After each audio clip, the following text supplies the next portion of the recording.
Welcome back to the Stride and Thrive podcast. In today's episode, I had the pleasure of interviewing a few different athletes who are tackling Sydney's Backyard Ultra.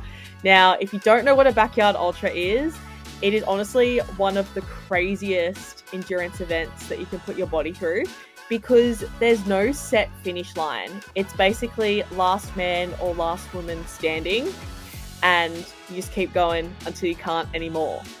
Basically, with a Backyard Ultra, you have a yard, which is 6.7 kilometers, and you run a yard every hour on the hour until you can't keep going anymore. If you don't return back in time, you get disqualified. Basically, the only way you can win it is if you are the last person standing. However, at Sydney's Backyard Ultra, there is going to be a $10,000 prize for the last man and the last woman standing, which is crazy. So a lot of prize money involved, and that's why there are so many athletes involved as well. There's over 350, I believe, who will be at the start line on the weekend. The event's going to kick off at 8 a.m. on the 5th of October. So if the event hasn't happened yet, definitely try to get yourself out there, try to support some of the athletes that you'll get to hear in today's episode. Because these athletes have some awesome tips and tricks, whether or not, you're going to tackle an ultra. I think there's a lot of great advice that these athletes provide, as well as sharing a little bit of an insight into what their training's been like, mindset, how they get out of really hard situations. And before we get started, I just wanted to say, if you want to follow any of these athletes on social media, get to know them a little bit more, I'm going to leave their accounts in the show notes below. So hopefully you can keep up to date with how they went or how they're going at the Backyard Ultra. This is the perfect episode to listen to if you're out on a long run. I think it would be so motivating and inspiring to listen to. If not, grab some snacks, sit down, relax, and enjoy the interviews. I don't know what I'm doing. I'm just going to see what it's all about. So tell me a little bit about what drew you to choosing to do this event. Look, a couple of things. So a bit of history on me is I was a competitive powerlifter for maybe 10 or so years. And then 2 years ago, I just kind of decided that I was getting a bit over lifting heavy weights all the time and training really late at night with 2 young kids. So I was like, oh, what's the complete opposite of that? And I was like, all right, let's do running. So I took up running last year sometime. I did City Marathon last year and again this year. And then I was like, oh, what's next? What can I do that's a bit bigger than just a marathon? And one of my colleagues at work is really into running as well. And she's always wanted to do a backyard. So she told me about it. I looked it up. I'm like, oh, that sounds fun and interesting and just a different challenge. So I signed up only a couple of weeks ago. I was like, let me get through the marathon, make sure I'm still alive and got there and signed up for this. So it's just that, right? It's just the next challenge for me, something that's beyond what I've done before. So we'll see how it goes. And it's a cool challenge as well because there's no finish line. So you pretty much finish with wherever you feel like. That's right. It's a matter of perspective, right? There is no finish line, but then you've also got the safety net of knowing, I'm coming back, I can refuel, I can rehydrate, I can sit down for a second, reset, and then see how you go. So it's daunting in the sense that there's no finish line, but there's also some salvation there of being it's only, a couple of Ks until I can kind of start again and reset and see how far we can go. Do you have a particular goal that you'd like to achieve? See, this is one of those weird things, right? Because I was thinking about goals, and then everything I read about backyard, they're like, don't set a goal, because once you hit the goal, you'll kind of mentally start giving yourself a way out. So originally I just wanted anything longer than a marathon, because I'm like, oh, okay, that, would be the furthest I've ever gone. So that's good. So look, it was let's start at 50 Ks and see how we go from there.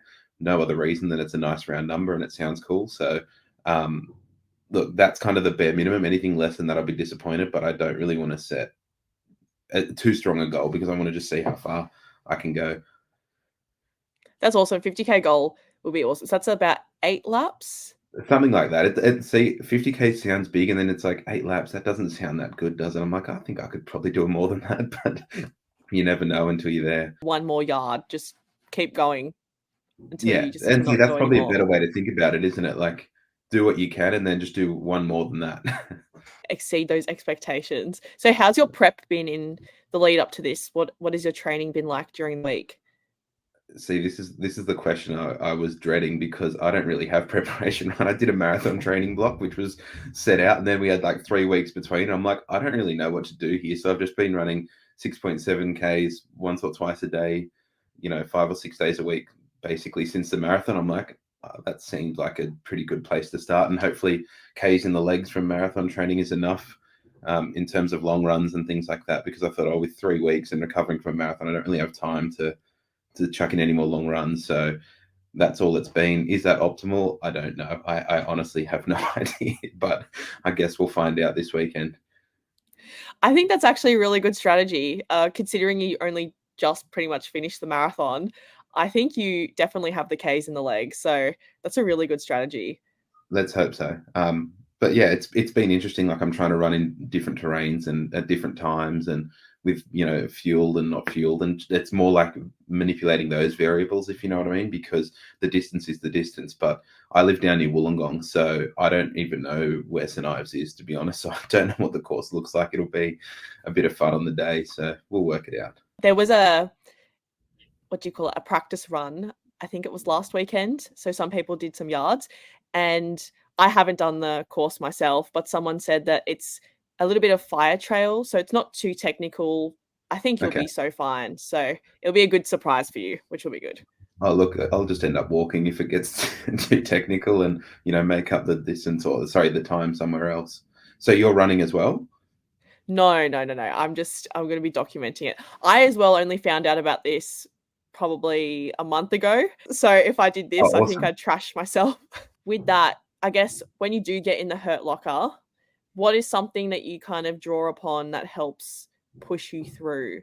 I don't really have one thing. I don't know if you or any of the listeners are familiar with like the Galloway method of training, which is kind of like a run walk method. As we said earlier, I'm not kind of the typical runner. Like, I'm 120 kilos, and so I have to kind of adapt strategy. So I have a run walk method that I adopt, based on pace and things like that. So I kind of focus on that when I'm like really struggling. And the benefit there is, you run for a certain period of time, be it a minute or 2 minutes, and then, walk for 30 seconds or something. So it's kind of a mandated little segmentation of the race. So, I'll be like, just get through the next, rotation and see how you go. And then when that gets old, it's like, oh, look, you're at, 24 Ks. Oh, it's only one more K to 25. So then you focus on distance for a K, you know what I mean? And it's like just constantly changing the focus. And then, I've got cadence set on my watch. So that'll be another thing I focus on for a little bit. So it's like constantly just trying to play mind games with myself about focus on something different, which is anything but what's hurting, if that makes sense. And then I try and put headphones in at like various times. Like, I try to start with them. So like I'll put that in, and even then I'll switch from music to podcast to audiobooks to, like soak up the atmosphere, go and try and chat with someone for a little bit or something like that. You know what I mean? So my strategy is basically either confuse yourself or distract yourself. confuse yourself insofar as take yourself away. Keep giving yourself different stimulus, right? So you're kind of not thinking about what's hurting, and then obviously distract yourself with whatever you can, with whatever variables are available to you. So yeah, I don't know. I know other people have some like super inspirational like things that they pull on and draw on. I don't really have that. I go for a different strategy. I really like that strategy. It's very methodical. And I think a lot of the listeners will resonate with that, and it will help them out if they do another event like this or even a marathon, whatever it is. I think that's a really awesome tip. So thanks for sharing that. No So problems. what's your favorite food or go-to food for this event? I honestly am going to take like a whole bunch of food and just kind of see what I feel like at the end of each lap, because you think you might feel like something early on, and then I think by the end you'd start to get over it really quickly. But I have a bit of a weird go-to at marathons, which is I actually have it here. I've got my running belt here, but I bought these little like, you can't really see it on the camera, but they're like some little energy shot things from Coles, and then I've just been refilling those with 100 mils of maple syrup, and then I just kind of sip on that throughout the race. And because they're so thin, they fit in really well and kind of nonchalantly in a running belt. So I just sip on maple syrup, and dried mango is my go-to usually, just compact carbs. That's a great money saver as well, because obviously gels can be really expensive.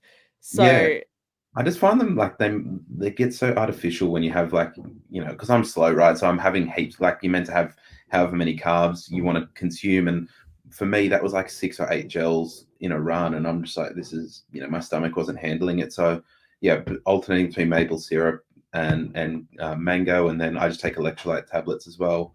And then just, plenty of water. And that's been good. I've not really had any cramping issues or anything. So that strategy is working for me. Is it optimal for everyone? I don't know, but it works for me. I think I'm going to take on board that strategy, even on my long runs, because that's a really good tip. And do you have a crew coming out with you to help you out? No, it'll be my wife's coming out. As I said, we don't really know what we're in for. Like I'm probably naive, but I'm kind of leaning into that, right? Because I think sometimes when you know what you're in for, you can be intimidated. So for me, it's just like go out, set up a little tent up there, and see how we go. And have a couple of pre-ready running belts that your wife can prepare while you're out on the run. So if you need to, she can just pass it out and you can eat on the next run. I think we need to bunker down on like later this week and really talk about that because I haven't even turned my mind to that at this stage. But anyway, we'll get there.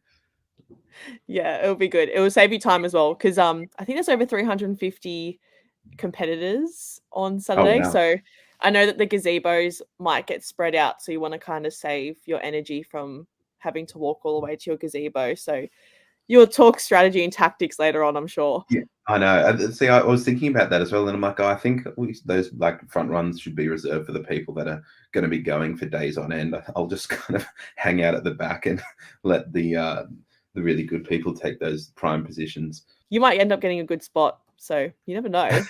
Fingers crossed, I guess. If someone was to do an event like this for the first time, and I guess they're like you, they have no idea what they're in for or whatnot, what's a good piece of advice that you could give them? Geez, that's a good question. I guess it's just to enjoy the experience. Like I know for me, when I'm doing long runs in training, for example, like I'll have headphones on the whole time, and I kind of pick this old highway where I might run for 3 or 4 hours and only see 3 or 4 cars in that whole time. So it's really secluded. I prefer training there because it just makes it that little bit more challenging. There's less stimulus. Like really have to think about various things, and it just helps with that pain cave as you referred to earlier, and building that resilience and those strategies.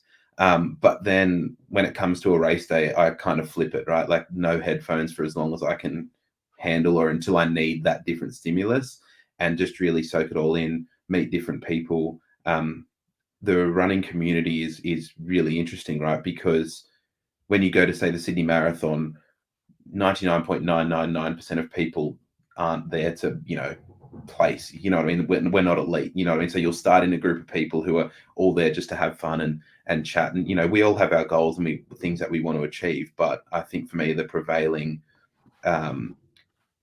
thing that you take from these races is just everyone's there to help each other have fun. And, there's so many different stories and experiences and ways to relate to people that it's just a really cool atmosphere. So, I don't know about everyone else, but I don't do many events a year. So I really just try and soak it in and really enjoy the vibe that's generated by having so many like-minded people together. I think it might be an advantage as well, not doing so many events a year. Fresher legs. I guess so. It's what you lose in experience, you gain in freshness then. And what's your go-to song, podcast? I really want to know more. Oh, see, even that I try and keep variable, right? Like I'm one of these weird enigmas. Like I like country music and then I like death metal.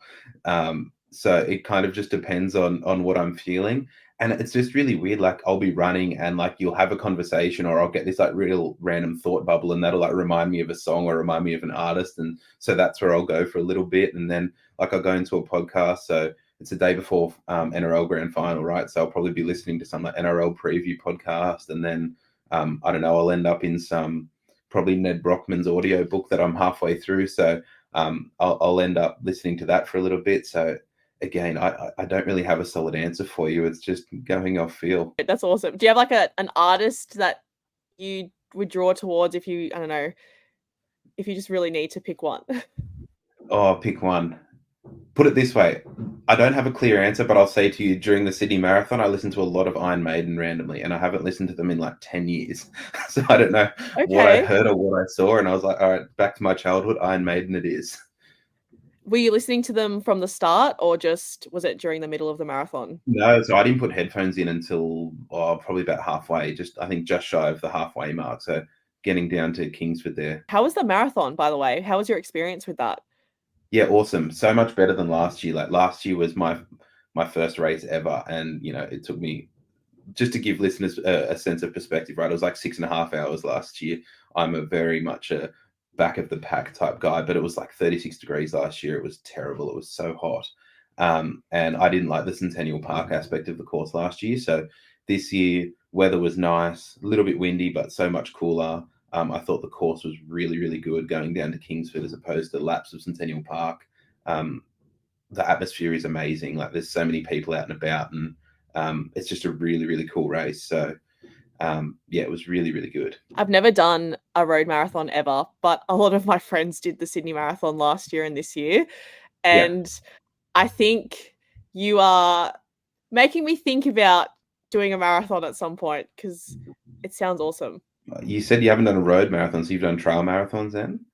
So yeah, I've done ultras on the trails, but not a road Oh, marathon. so a road marathon's nothing for you then. That should be a bit of fun for you. You'll be all I right. think it's a different kind of beast, I guess, because it's I mean it's on the road first and foremost, so a little bit more joint heavy. But I think it's just the intensity as well. Whereas like when you're on the trails, because it's undulating constantly, you're not too focused on pace. Whereas marathon, you obviously it's just road and there's still hills and other Yeah. variables like people. But yeah, I think it is actually pretty tough. That's why it's something I'm considering in the future. Maybe we'll Well, see. you never know. I mean, it's just a matter of perspective, right? Like you can bring that same experience to a marathon. As I said, kind of being in my position, I can't focus on pace, so I focus on different things, like we were saying earlier. So I guess you could bring your experience from ultras and just for your first marathon at least apply that same thought process and just see where it lands you, and then go from there in terms of focusing on pace in the future. That's so wise. That's really good advice as well.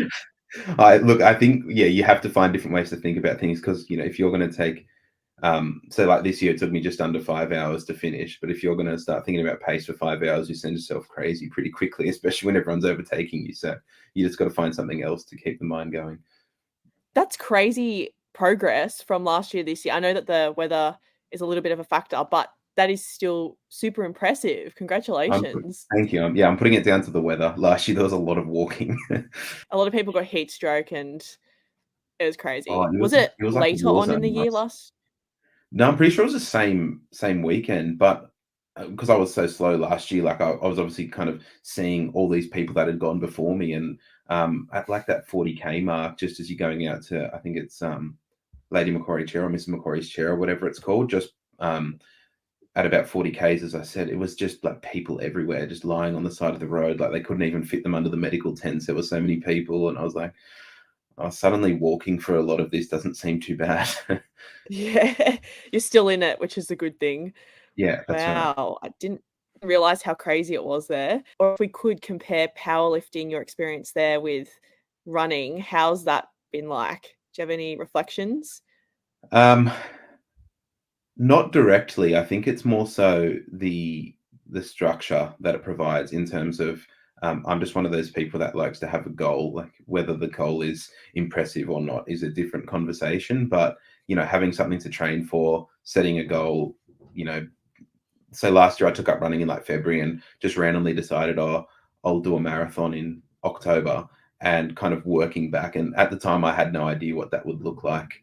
Arguably, I still don't know what it looks like. I just kind of put one foot in front of the other, and one session building on the last, and you end up getting some result from it. So yeah, I did the marathon, and the reason I started there is I didn't like the sound of a half marathon. I'm like, anything that's got the word half in it kind of isn't that appealing to me to start with. So let's just go in the deep end and see what happens. But yeah, it's more just that structure, right? Like as I said, long-term training goals and things like that is probably the main takeaway. Apart from that, there's not much to compare between, squatting 300 odd kilos and then trying to run for 3 hours. It's pretty much as far apart as it could be, which was the whole purpose. What would you say is easier, squatting 300 kilos or running a marathon? Oh, geez. Now you've got me. I mean, I guess by the time you're at either of those kind of ends of the spectrum, you're trained for it, right? Um, Put it this way, a squat is over in 10 seconds and a marathon takes me 5 hours. So I'd probably say the marathon's a bit more challenging. Still impressive. It's awesome. Do you still do a little bit of strength training or Yeah, not yeah. too So much? I set up a home gym just before COVID, luckily. So I've got everything set up in my garage. So yeah, I'm still trying to lift twice a week where I can. It obviously looks completely different to what it used to, but with running 4 or 5 days a week, that's where I've found to be the optimal kind of amount in terms of training volume that I can handle. And then I'm lucky my wife is a physio and teaches reformer Pilates. So we've got a reformer Pilates thing upstairs. So I've been incorporating that too. It's again a completely different challenge and very humbling. So what's a typical strength session look like to you at the moment? I've just got a really basic upper body and lower body split. So I'll do like squats and deadlifts on one day, and then bench press and overhead press on another day. Probably not your typical runner's split, but you kind of defer to what you know. So I keep it really simple with those compound lifts, and then just some really basic isolation movements for stability. So a lot of single leg deadlifts and lunges and Bulgarian split squats and things like that. And then upper body, you once a meathead, always a meathead. So it's like just arms and shoulders and things that mean nothing for running, but it's just like a bit of a mental release and still clinging on to that former life. We're always chasing that, what's optimal for whatever sport we're doing, etc. But we also need to think about, what feels good for us mentally and what makes us enjoy training. So getting those, high reps of some hypertrophy or something like that, if it makes you feel good, go Yeah. for it. Oh, and there's something to be said, right? You just put your headphones in and like go to the cables and just start doing curls for a little bit or something like that. You know what I mean? Like I actually find it really beneficial and like stress relieving just to go in and not have to think too much. Just chuck the headphones in and lift some weights and go and have fun. So yeah, it's not really part of the program, but sometimes that's what it is. And how's reformer Pilates been since you mentioned it? Oh, terrible, to be honest with you. Like, I know less about that than I do about running, but I just do what my wife says, and yeah, it's just a weird feeling. Like it's you feel so vulnerable, just like lying on your back there, and you're like, oh, this looks nice and easy, and then like I'm just smashing the back of the machine because I've completely like lost the ability to control my core randomly. So it's a bit of fun. Yeah, it's definitely a humbling and challenging exercise. It's pretty crazy. Have you done much of it before? Yeah, I've done a couple of classes. I used to do ballet and I did it for Okay. 14 years. So Oh everyone said, wow. "Oh, this will be perfect because, kind of similar movements." Absolutely not. Completely different ballpark. But how deceiving is it? You look at it, and I was doing the same thing. I'm like, oh, that's just a lunge. That's just like a dead bug or something like that. And then you go to do it on that thing. I'm like, oh no, this is not what I thought it was going to be. 100%. It goes back to how you said, you've squatted 300 kilos before, but this tiny little muscle that we're working just is fired up right now. It's Yeah, crazy. yeah. And if you're anything like me, it's like you do it and you're like, I'm really bad at that. I'm going to keep doing it until I'm like not as horribly bad at it, which can lead you down some weird rabbit holes. So yeah, Pilates is one of those at the moment. That's so good. It's good to see that you've got a variety of different training stimulus, which is important. Variety keeps that spice and keeps you interested and engaged in training. Yeah, So definitely. I think the thing for me is it's just about challenge. Do you know what I mean? It's like always just finding something that is hard and like you don't necessarily want to do, if that makes sense. Like that's one of the reasons I transitioned out of powerlifting. Like it's not that I don't like it. I still love the sport, but and I still had numbers I wanted to achieve and things, but it wasn't giving me that like mental challenge, if that makes sense. Like I felt very comfortable doing it, going to competitions and training. Like it all just felt very same, if that makes sense. So I was like, I just need to do the complete opposite. So we ended up in running, but it's that same mentality, right? Like find things that are hard or that you don't think you can do and see how you can go. that's so cool. I feel like a lot of people are stepping out of powerlifting and going into that hybrid kind of training only because they Yeah. get bored of training the same three lifts. It depends on the Yeah. programming, obviously. But after the Sydney Backyard Ultra, once you've recovered, do you have any events that you'd like to do at the end of the year, next year and beyond? Not particularly. I haven't looked that far ahead because I put everything into the marathon, and then obviously this weekend, and then I don't know. I might triathlon sound cool, so I was like, oh, maybe I'll try triathlons next year. But yeah, look, I've still got a long way to go. I haven't swum in a long time, so got to try and lean on some friends who are swimmers and water polo players to kind of help me learn that again. And I don't know, maybe that's the next challenge is triathlons, because yeah, my body's starting to feel a little bit beat up from nearly 2 years worth of I've basically gone marathon block into because I did the Sydney half marathon in May as well, so it's like marathon into half marathon into marathon again. So I think I just need a new stimulus for a little bit and then probably come back to running again, because I'm starting to enjoy it, which is something I never thought I would say a couple of years ago. It's awesome how we can change so much in such a short period of time. Just, trying new things. Like I was looking back at my Strava just before the marathon, and I think my first run was in like February last year, and I honestly couldn't run. Like I think it was like less than 600 meters was where we started. So it's just crazy to think that's where you start and you end up, pushing yourself to go so much further. And now you're about to do an ultra. Well, let's get there first. You definitely got it in you. I know you do. You'll be so fine. Thank you. Seem like you've got everything put together. So once you get that strategy with your life, then it'll all fall into place on the weekend. I think so. Once you get out there, it's like people ask you what was your favorite part of the marathon or what do you remember? And I'm like, I think I remember like 4 10 or 15 second snippets of the whole 5 hours. Like I don't know where my mind goes. Like we said before about that variation and cycling through different stimulus, but when you think back, I'm like, oh, I don't remember what I was thinking about and what I was doing for that whole time. But you look back and you go, it wasn't that bad. So yeah, I guess that's what we'll do when we get out there on Saturday. Running becomes a bit of a meditation. So sometimes, I don't know, you start thinking about parts of your life, or you just don't think about anything, or you chat to people. It can be a bit random. Yeah, well, especially this, I hear that they're a lot more social because the pace is so much slower. So it'll be cool just to speak to different people and hear their stories and relate to people in that way. That'll help a lot to pass the time, especially at the start when you're doing more walking than running as well.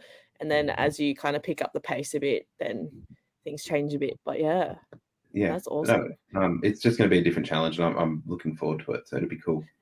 And what's the rest of this week until Saturday looking like for you, training wise? I'll probably run today and tomorrow, and then I usually try and take 2 to 3 days off. My body tends to like a little bit more recovery, and realistically, I don't know if you're going to build any more fitness this week. So I think I'd rather err on the side of rest and recovery. I'm not a big shakeout run guy. I know some people like that and they like to keep active, and more power to them, but I'm very much a stay off your feet as much as you can in the couple of days before and just eat and stay hydrated and, turn up on the day and see how you go. Probably not the most scientific approach, but seems to have worked for me thus far. Oh no, it's definitely a scientific approach if it works for you. Definitely. So where can people follow you on the socials to keep up to date with your awesome adventures and also to see you get that ultra distance on the weekend? So my Instagram is Pappas Power, Pappas Power, obviously harkening back to the powerlifting days. That's probably the best way to follow me. I don't post very much. I'm a bit of a lurker on social media. I use it to keep up with people and message people, but I don't post too much. But feel free to drop me a follow, and the best way is just to reach out to me on Messenger and we can have a chat. If I can help people in any way, I'm more than happy to. If you're a runner and you want to improve your strength, learn some new skills, enjoy what you're doing in the gym, as well as not spend so much time in the gym, you just want to cover all of your athletic bases from strength, mobility, learning new skills, conditioning, plyometrics, then the Strong Runner Lifting Club is the perfect gym program for you. Whether you're a beginner runner or an elite runner, this program is going to work really well for you. And honestly, take advantage of the group chat feature as well in the program, because you can share your videos, your progress with myself and other people who are part of the program. So if you are keen to join the Strong Runner Lifting Club and become a strong runner, then hit the link in the show notes. You can get a 7-day free trial. How are you feeling heading towards next week? Excited and nervous. I'm not really that nervous about it. It's just an interesting concept because there's no real end goal, whereas ultras I've done in the past, you know what you're kind of preparing for. Um, so I'm excited but nervous. I've got big expectations of myself, so I feel like if I don't hit those expectations, I'll be disappointed.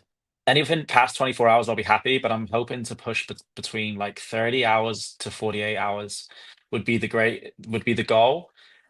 Anything past 24, I'll be like, yeah, I'm happy with that. But 30 hours and beyond, I'll be like, okay, yeah, I really pushed myself. I have a 100 miler coming up in November, so I know I can run the distance and it's flat ground, so I should be comfortable enough to run 100 miles.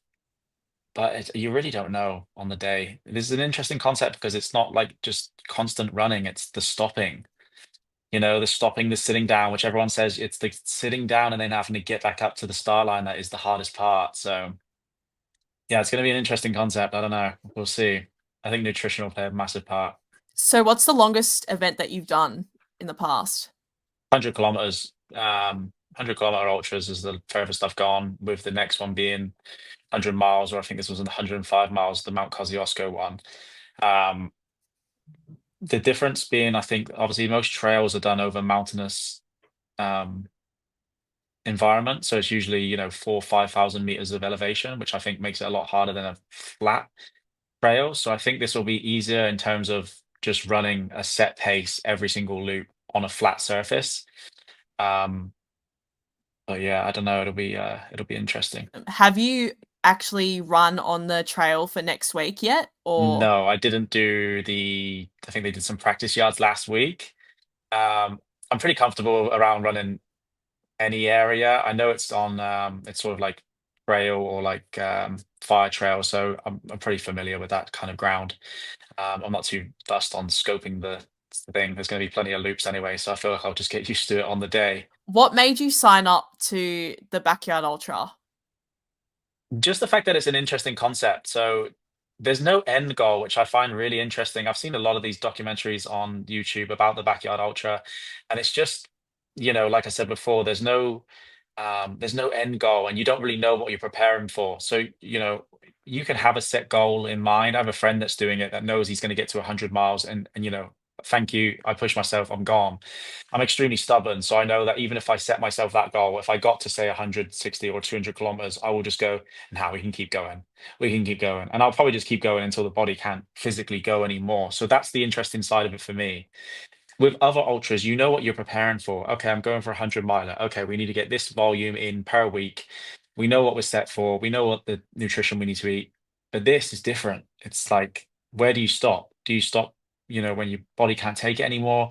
It's an interesting concept. So I'm super excited to see what we can do, and how the body will perform after a certain period of time. Obviously, there's sleep deprivation involved. Um, yeah, it should be interesting.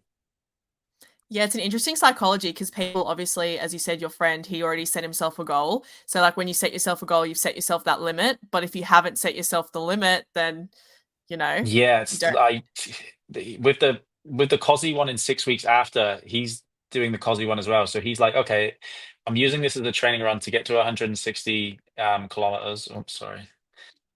Using this as a training run to get to 160 kilometers, and then he's gonna just cut it. But even if I feel like, for myself, knowing myself, even if I set myself that goal, I'm too stubborn. Like, even if the body's feeling good, I'll just keep going, regardless of what I set myself. So I'm better off just saying, like, okay, past 24 hours, we're happy.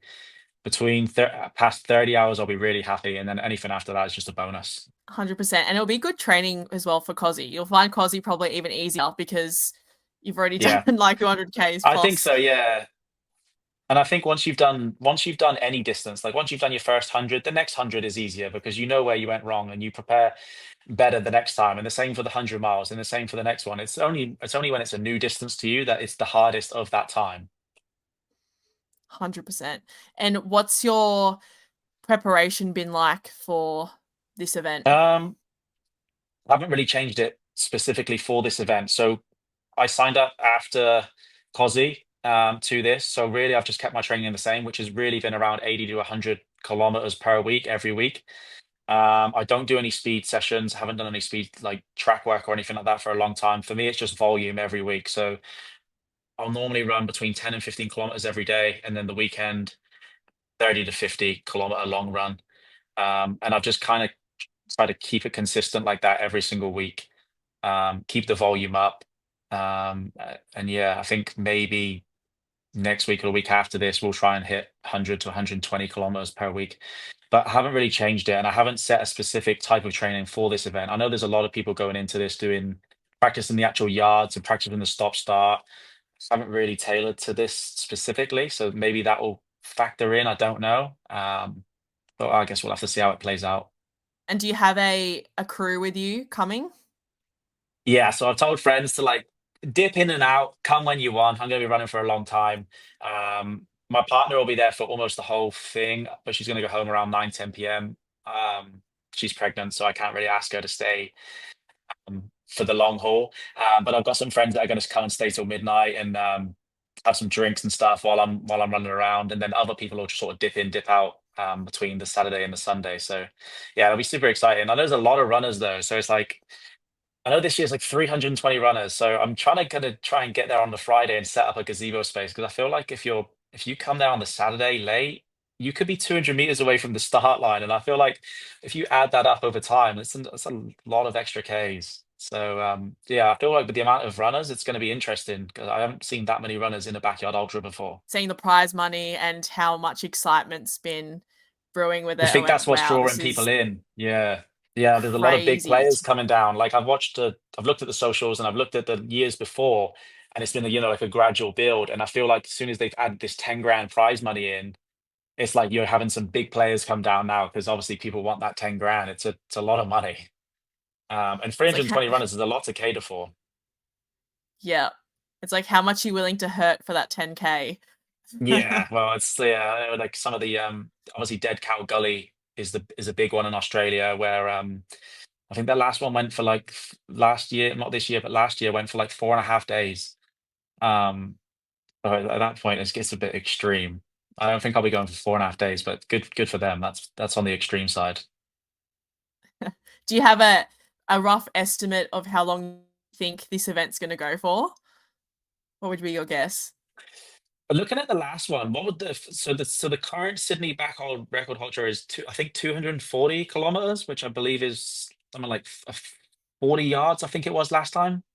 Not sure, don't quote me on that, Yeah, but I think it's around the 40-yard mark. I think it's going to be much longer for this one. I think, but purely because of the prize money. If people are doing 40 yards just for their own self-accomplishments, and now you're adding in $10,000 to the prize pool, I feel like it's going to go for a lot longer. I like to say around 3 to 4 days, I think. Yeah, I think we're going to see some real awesome. stubbornness and some real like, heavy hitters trying to go for that prize money. I think it's going to be a good race. And speaking of, I guess, motivation, what's going to help you when you're in the hurt locker, when you start feeling a bit off in those dark Um, moments? I go through different waves of different things. I spent most of my younger years in the army. That plays a big factor in my mental resilience. Obviously, everybody knows that the army put you through a lot of horrendously tough things, especially as an infantry soldier. So um, I've been through some dark times with that, and sometimes I like to think about for the people that can't do it, or the people that may have been injured that no longer have the life that we're able to live and walk around on two legs or have things missing. So um, that sort of thing gets me through. Helps probably the most. It's probably the biggest thing that I go to. Um, but I also get the standard runners high when you're realizing what you're actually achieving. That gets me going. Certain songs gets me going. But for sure that it'll be that dark headspace with the army stuff that gets me really going. That's probably what I'll go to. That's a really good source to draw upon. And speaking of songs, because you just brought it up, what is your go-to hype hop song? It ranges. It ranges. So like I can go from anything from like some techno music, through to some like rock. I really like listening to rock when I'm when I'm running. So like Lincoln Park, Breaking Benjamin, that sort of stuff. That sort of stuff really gets me going. Um, and then yeah, heavy techno. And I scroll through everything, but if it's something that was going to really get me going, it's definitely rock. Lincoln Park's always a good band to go back to. They have some really good songs that get me going, but it ranges. But yeah, definitely rock or even heavy metal if it's getting like really dark. Take note for all of your crew to bring a speaker. Yeah, 100%. Yeah, I'm going to be bringing a speaker for sure. Yeah, it's a great idea. What would be a word of advice to people if they wanted to try an ultra or just an event maybe similar to this for the first time? What's one piece of advice that you'd give them? Don't put limits on yourself. Don't compare yourself to anybody else. We live in a world now where everybody compares themselves to every other person on social media, and we're in the world nowadays where people are doing extreme things. You know, people are running 1,000 miles for absolutely no reason, and that's great. But you are you, and you can be your own best person. You know, I get extremely excited about the accomplishments that I'm doing for myself, and I feel like everybody should only compare themselves to themselves. You know, be a better person today than you were yesterday. And that's the best way to approach it. Start off small in the ultra space. Start at your 50 kilometers and work your way up. And within a year you'll be doing your 100 kilometers or your 100 miles. That's definitely something that's going to resonate with a lot of people, especially in this day and age, as you said, with social media and everything. Everyone's doing something crazy. Strava can be one of the best things and it can be one of the worst things. It's a huge flexing thing sometimes. People look at other people's pace and they think I can never do that, but the only person that you're comparing yourself to should be as you. So you'll always win when you're versing yourself. 100%. Definitely. Where can people follow you on socials if they want to, follow your journey, keep up to date with where you've gotten up to next weekend? My socials is basically just my name. So Ben Gomersall. So my last name's a little bit of a weird one, but yeah, so it's just Ben and then Gomersall and that's it. That's my socials for everything. How do I pronounce your name? It's Sari-elle. Sari-elle. Okay, amazing. So how's your prep been for the ultra happening next week? Good. Yeah. So this week I've lowered the kilometers, which is good. But yeah, I've been running a lot in the last couple of months. I did Everest Marathon in May and I was running heaps before that. And then I've just kept running. I did Sydney Marathon and then I've had a few 100-kilometer weeks. And yeah, just now tapering ahead of the event. So you've definitely had experience with long distance ultra type events, which is great. Not really. That my first was actually I did Tarawera 53 earlier in the year, and that was my longest run I'd ever done. And then the Backyard Ultra in April was the first time I've sort of done anything in terms of that format or that distance as well. Yeah. Oh, that's awesome. So you've already done a Backyard Ultra, so you kind of know. And it was the same. It was the same one, the Sydney Backyard Ultra, the one I did in April. So I did 18 laps, 120 Ks, finished at 2 a.m. But that was only a month before the Everest Marathon. And I've been training so much for that as well. So I think I was just I didn't want to risk injuring myself or anything the month before. So I called it at 2 a.m. But now I'm I feel like I've got unfinished business. I'm back. You're heading into this next week being there's no limit now. You can literally go for as long as your body wants you, basically. Exactly. So last time I obviously had Everest coming up and I really didn't want to injure myself, but this time I have no events locked in for the end of the year. So I'll be able to, I'm keen to actually explore. I love this concept of the format and I'm keen to just explore how far I can go and to get to that pain cave level and feel the pain. So yeah, that's the plan. But I do have a target in mind, which I think is quite a good high goal. But then I'm also keen just to, if I can, to keep pushing and then see how far I can go. What is your target, if you don't mind sharing? 39 laps. So 257.6 kilometers, which is 1% of Australia's circumference. And I've chosen that goal because I'm fundraising for the Australian Lions Diabetic Alert Dogs in the lead up to World Diabetes Day in November. So the Lions clubs have set this challenge to try and get all of their supporters, sorry, I've got a barking dog in the background, all of their supporters to collectively log kilometers and lap the map of Australia 10 times. So I thought I'll try and lap 1% of the map in one weekend as my contribution. That is awesome. I love how you established that goal. And tell me a little bit more about the charity and what they do.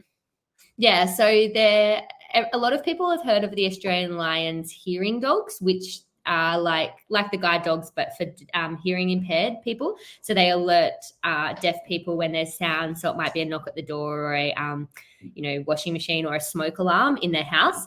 A lot of people don't know about the medical alert dog program. So the diabetic alert dogs, for example, they're provided to people who have type 1 diabetes, and they touch their owner with one paw when the person is experiencing a unhealthy range of glucose level. And they can also, they're absolute superheroes. They can actually like go and retrieve the little hyper kits, as well as go and retrieve a house member in the house if the person needs help. Or most impressively, they can push an emergency button in the house, which then calls emergency services if their owner has fallen unconscious. That is incredible. I had no idea. So that's not actually a new concept. The medical alert dogs have been around for a while, but the best thing about the charity is that they provide them free of charge to people who need them. So it costs like $40,000 to train one of these dogs and place it with a person in the community. But through the support of Lions clubs and people in the public, this charity actually provides them free of charge. Wow, that's incredible. And I'll put the link in the show notes as well, so people can, donate and support, which will be awesome. And I guess that can bring us to when you are in the hurt locker next weekend and, you're really fighting during a lap. What is going to help motivate you to get through that hard time? Yeah, so I experienced this a little bit when I did the Everest Marathon. I've only just started running in the last few years, and I've been doing all of these events to raise awareness and funds for Lions clubs causes. And when I do that, and when I get to that point where you feel like it might be even in fundraising, but when you feel the sort of that pain cave in a run or something, for me, what gets me through is all of the people that get behind and support the fundraisers that I do and have believed in me and get excited about the challenges I set, and also the people that I'm helping by fundraising. So like running for a cause, I just have such a sense of purpose when I do these kinds of events. And I know when I'm out there and I'm struggling or I just don't want to do that one more yard, I'll think about, all the people who are supporting it, but also if I can raise that $10,000, what a difference it makes in help training another diabetic alert dog for someone in need in the community. That's such a great goal and a great focus point as well for those tough times. And it's awesome that you put yourself through all these events as well to support that charity. Like, that is incredible. So props a lot to of you. people don't realize Lions clubs, like, they just have so many amazing foundations. I raised $126,000 for the Australian Lions Foundation when I did Everest, and a lot of people just don't realize that the amazing work that the Lions clubs do in the community. So yeah, I'm really passionate about raising awareness of that and help raising funds as well.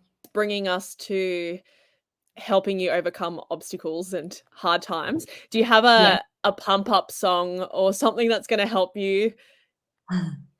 I can't go past Eye of the Tiger. Just any of those like Rocky memoirs. I love those songs. So yeah, that's a classic for me. I've never actually got to the 24-hour mark before. So last time I did 18 hours. Sorry, I've got this dog. Monty, stop. So like I'm really interested just to see what happens after getting to the 24-hour mark and not sleeping for that whole night. Yeah. I had my first 24-hour race a couple of years ago. It was an obstacle course one, and I had hallucinations. So I saw... Yeah, because you get so fatigued, and I had food poisoning as well, so that didn't help. So I was I saw a crocodile in the muddy swamp that we were walking through. Wow. I saw like this girl, like if you've seen The Ring, she had yes. So I saw her like swinging on a tree root. It'll be interesting. Yes, experiencing that in the middle of the night is quite crazy, and hopefully you'll have people around you so you can kind of center yourself a bit. This is Monty, my running partner. Oh, hello. So, Full good support. yeah. Well, hopefully I don't get any hallucinations. And I think with a backyard ultra too, yeah, like you have that reset every lap as well. So I think that will help. Just being able to get back every hour and reset and refuel. Definitely. And do you have a crew help you out? I have a couple of friends coming, but not really. My mum's flying from Grafton and she's getting an Airbnb nearby, so she'll be close by. And then I've got a couple of friends that one's going to do the night shift and a couple of others that are going to stop in and help out. So that's good. Oh, awesome. Especially when you get to that pointy end and you have to do those fast transitions, just someone to just chuck your stuff so you can eat on that next run. And I found last time I was expanding so much energy in between laps, like running over to the hydration station to pick up the bars and refill the water and stuff. So just having people to help do that as well and have it ready to go when you get back, I think would make a big difference. That's because so the focus important. is on like preserving energy this time, not running around wasting energy in between the laps. Yeah, exactly. Especially when you don't need to do that. Like you just want to focus on that yard and not have to do any more. So what's your go-to food or your nutrition? Yeah, it's interesting. I don't usually eat solid foods on runs. So that was one thing I noticed with the Backyard Ultra in April when I did it is trying to stomach food. I found really hard when it got to like midnight just to chew the foods and things. So I've been doing a bit of research and like I have my more like sort of Morton or Science in Sport gels, which I'll use for refilling and stuff. But then just like fruit, bread with sandwiches and things. But then I've also started having the little 2-minute noodle cups, which everyone says is really great. So I've been actually trialing those on runs and they seem to be really good. And you've got like your carbs, the salt. I think it'll be really useful because I hate chewing when I've been running heaps. So you can just like drink the soup water as well. It's easy to consume. So I think I'll be smashing it through a few of those, particularly through the night. And then just like really simple, like just because I'm not used to eating on the runs, just really simple foods, maybe some pasta with chicken if I make when I make it day 2. And then just heaps of, my goal is just to consume, small amounts, but consistently and start on the Saturday. So I'm not hitting that wall on the Saturday night or Sunday. Oh, definitely. And is there anything else or any other tips that you've learnt from your last Backyard Ultra that you're going to incorporate into this one? I think last time I was going too fast. I was giving myself like 15 to 20 minute break, which I think is too much in terms of I did notice it's just a bit harder to get going when you after your breaks. So I'm going to try and slow down the pace and just leave myself the 10 minutes or less just for the refueling. And then, just keep it simple with the foods. Some of my friends bought me some foods last time, bless them, that they had like fried Chinese style food and things. It just didn't sit well on my stomach, especially since so I think just only eat things that your body is used to. Just keep it really simple. 100%. Keep it stupid simple. That is such a good tip. Yeah. And if there was a person who hasn't done an ultra before, a Backyard Ultra, anything like that, is one word of advice that you would give to them? I think it comes and goes in waves. The sort of the tiredness or the pain and that's one thing that people have told me, and I think that's so true. Like the tiredness or the pain will come in waves. So just pace yourself. And I think just if you want to see how far you can go, which is the advice I'm telling myself, is just like keep turning up, just keep, one more yard. Because if you're tired or feeling the pain, you could feel better on the next lap. You never know. One more yard. That will definitely be the mantra for many people. Yes, that's crazy. Exactly. And there's a $10,000 cash prize as well. Yeah. For the last female and last male standing. I'm aiming to raise $10,000, but imagine if I won and I raised won another $10,000. That would be amazing. But I don't know. I think that's a pretty. You might have to run more than my goal of 39 laps. We'll see. I guess. Do you have a guess as to how long this event's going to go for? Ooh, that's a good question. I reckon people are still going to be going on Tuesday. Okay. So that would be Saturday, Sunday, Monday, Tuesday. Yeah. Given the prize money, Yeah, I just wow. think, yeah, $10,000 for the male and the female. Like, there's going to be a lot out. No, you know, there's a lot on the line. There's a lot to win, and I think it's a public holiday on Monday anyway. So I think people will probably be like, oh, you know, maybe someone will finish on Tuesday and then go to work. Imagine that. That would actually be crazy. Oh my goodness. You've done that trail before? So yeah, you're the very Sydney familiar with. in April was the same one. I actually just finished editing a video that I made when I did the Backyard Ultra in April. So I've just like rewatched all of the stuff that I took in April, and I was like, oh, we'll be back there next Saturday. Fun. Yeah. It's a good, really good 6.7 kilometer track. It's nice. Is it flat? Relatively flat? Relatively, yeah.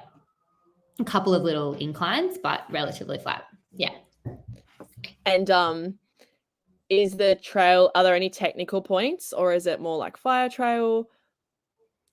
Yeah, it's more fire trail. You start in the actual oval, lap the oval, and then go. Yeah, it's not too technical, but it did get a little bit like muddy at one point, which was fun. And it's not raining next weekend, which is good. So hopefully we hope. It's a bit. You just never know with the weather apps. So I'm going to be taking lots of changes of clothes and things just in case, because you never know. I think that's another thing with Backyard Ultras. You've just got to be super prepared for anything. And because you're so far away, like, you know, St. Ives Showgrounds, like for me, living in eastern suburbs, like it's a long way from home. So I need to take everything, and I think just prepare for the worst, prepare for anything that could go wrong. Because if you want to be out there for a long time, you've got to be prepared for anything. Best of luck for next weekend. You'll smash it. And where can people find you on socials? So on Instagram, it's at Sari-elle Kraemer without the hyphen. So at SARIELLEKRAEMER. And same on Facebook, just my name. Perfect. And I'll put the link as well to donate to the Lions Club. Fantastic. As well in the show notes. Lions Diabetic Alert Dogs, yeah. And you'll see me there. I'll be wearing a singlet with the Lions Diabetic Alert Dogs on it at Backyard Ultra. So anyone who wants to find out any information can come say hey, and we've got plenty of time to talk about it. That's perfect. Yeah, literally, like just on your runs, you can chat about it.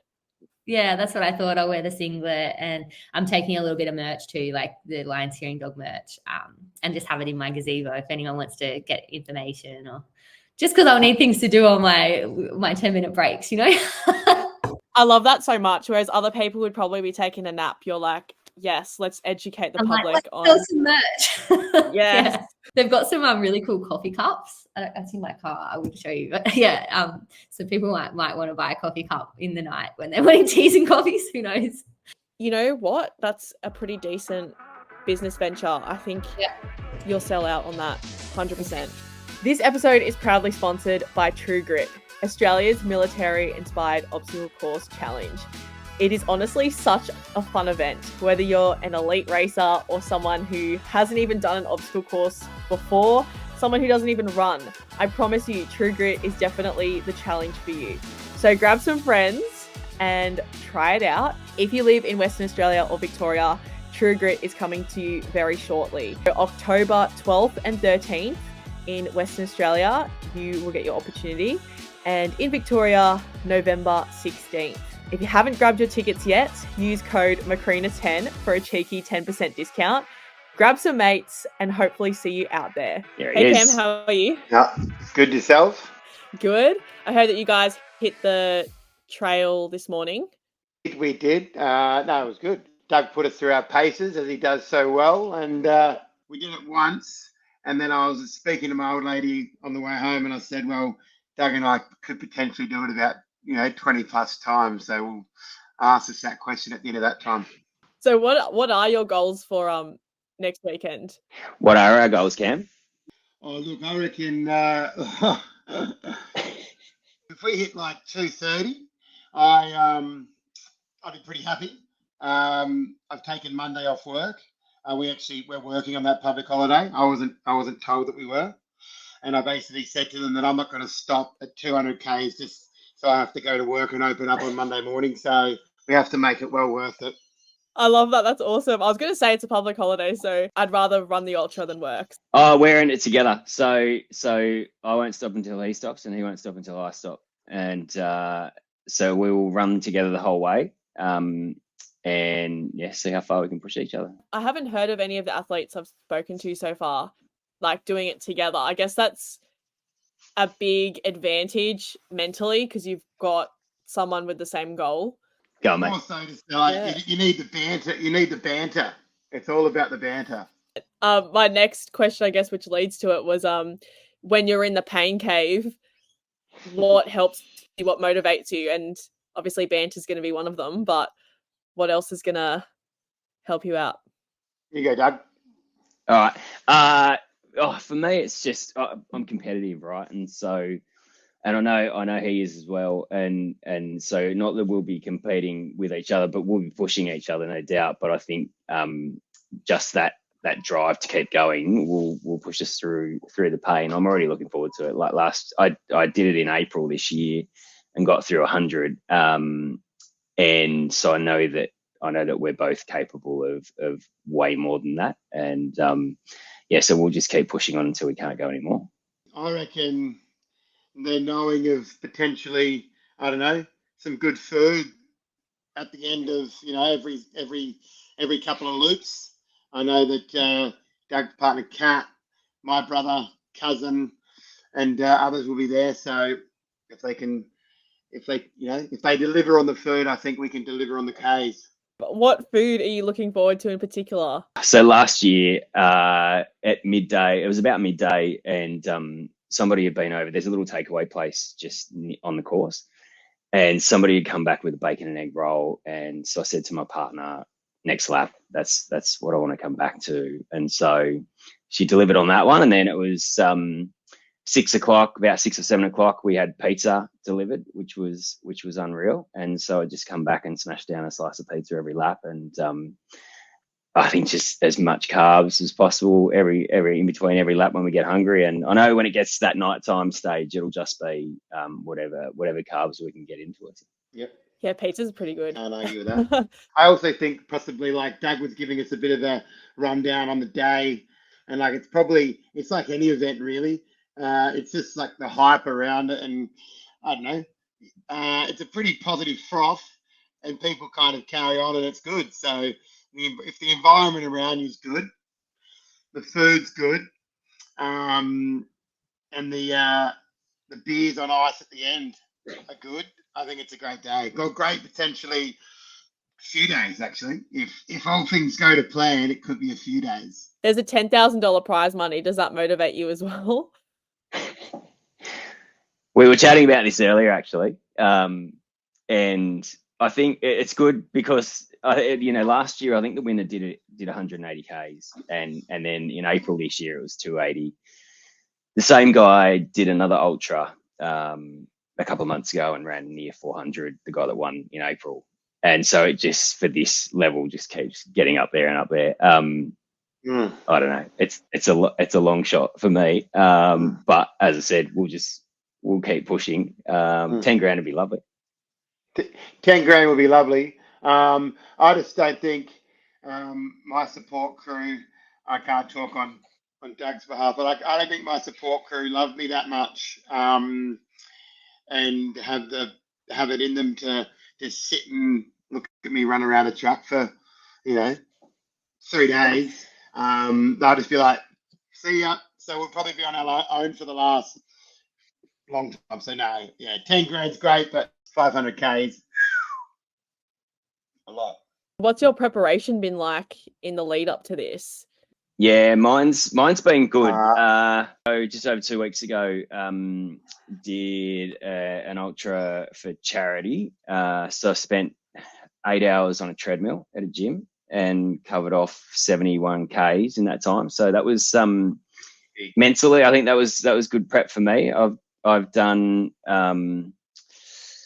UTA 100 in May this year, So I've had a few ultras this year, and training's been good. I've been, touch wood, injury free and enjoying all the running. So I'm feeling really good going into next week.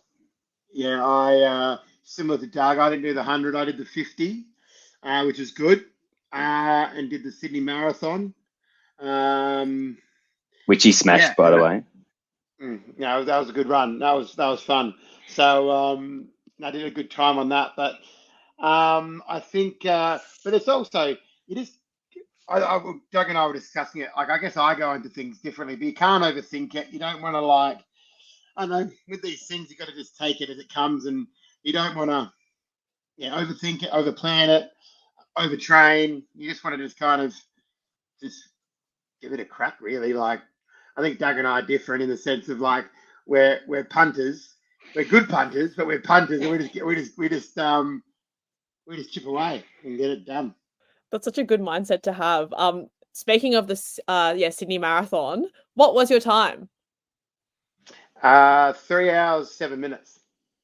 That's awesome. Smash that. Yeah, so, do you prefer road or trails? That'll be my last road, I think. Like, socially, I don't mind it because you can just have some chats and just, talk some smack along the way. But I don't know. I think just the road running's just, I don't know. I have to be kind of careful what I say here. I just prefer trail. More so just like getting out and about and not having to deal with, trail. We'll leave it with that.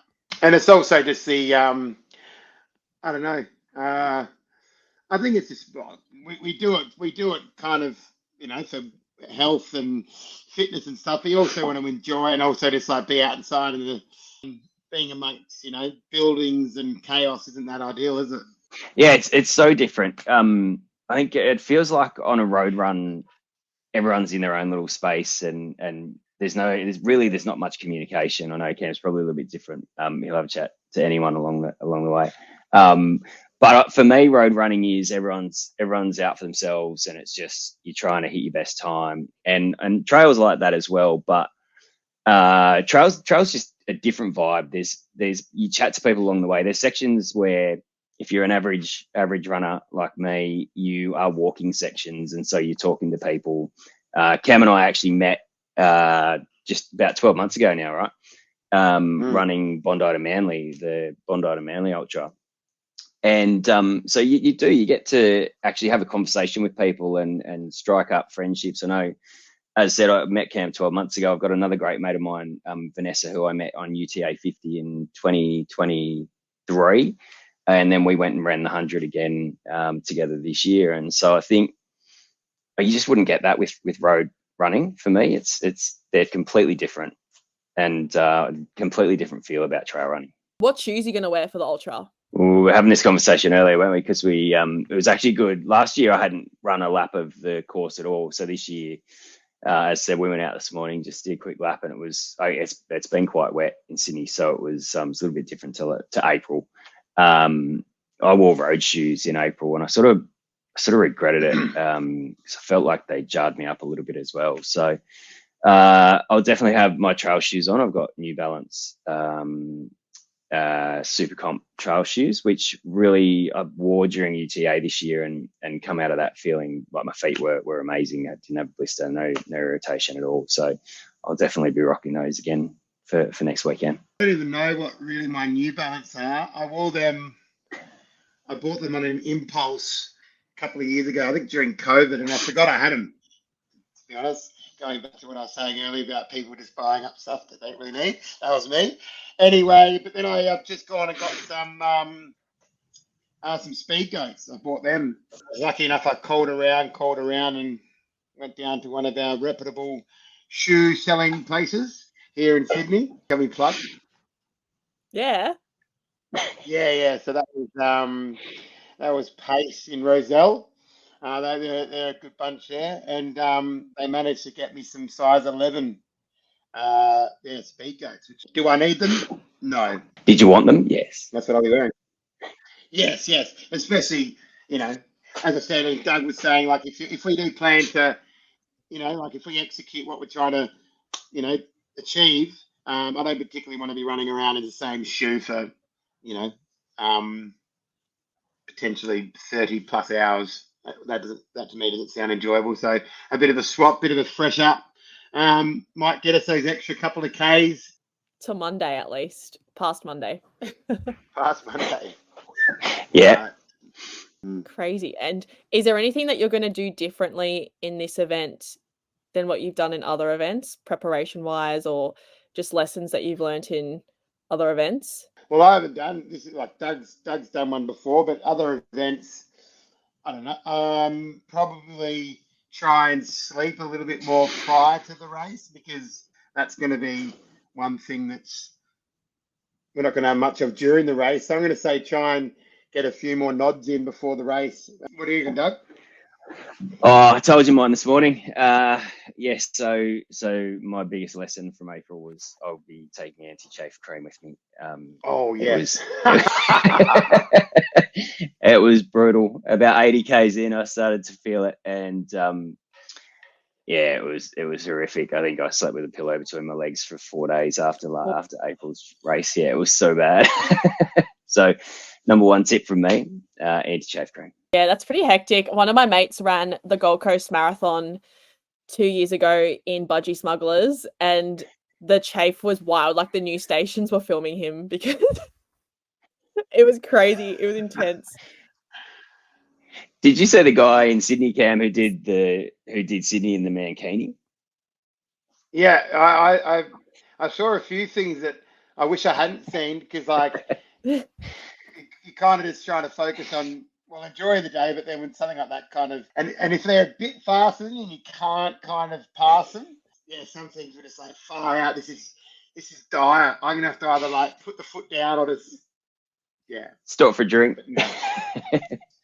I always often think about chasing. As I was saying to Doug today, he reminded me, like, I double up on like tights and the shorts, run wear, and just like I lather up pretty hard prior, because once bitten, twice shy. Doug won't be doing that again, and I did that a few years ago when I was trying to impress some mates back home, and I regretted that. It was pretty sore, so you don't want to do that again. And your nipples. You got to watch out for your nipples. Oh yes, guys always have that issue. Hey, Yeah. Like just all those marathons. I've seen them like tape them up with band-aids. Every long run. Yeah. Yeah, for some reason, I'd like to ask Dr. Carl. They just like after a race, they just set like cement, and they just like it's not nice. Should have Dr. Carl on the podcast next.